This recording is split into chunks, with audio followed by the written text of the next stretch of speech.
Pwede ka nang kumita sa TikTok kahit zero followers. Dati kasi merong requirement si TikTok para maging affiliate ka na 1,000 followers and then pinababa nila yon up to 600 followers bago ka magkaroon ng TikTok Creator Shop. Pero ngayon, meron silang bago na pwede ka na maging affiliate kahit wala ka pang followers. So, paano yan gawin? Through TikTok affiliate links. So, hindi siya directly sa TikTok, pero pwede kang nang mag-share ng links outside TikTok sa mga other social medias. Kung meron kang website or mga blogs, pwede mo siyang gamitin. So, paano nga ba siya makikita yung mga TikTok affiliate links? So, ito, papakita ko sa inyo.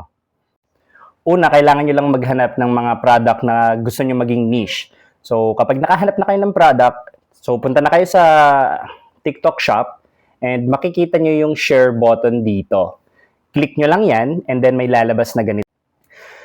After nyo i-click yung share button, lalabas yung ganito, yung card na to. So, dapat meron siyang commission na lalabas. Kung wala, wag nyong i-share. Siyempre, gusto natin kumita.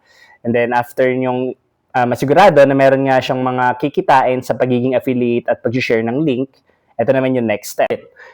And then last step is make sure na ikakopy nyo yung link galing dun sa product na to. And pwede nyo siyang i-share kahit saang social media.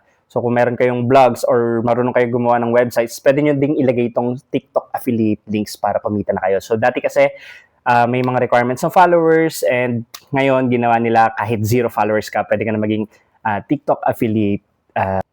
Ayun, pwede ka maging TikTok affiliate.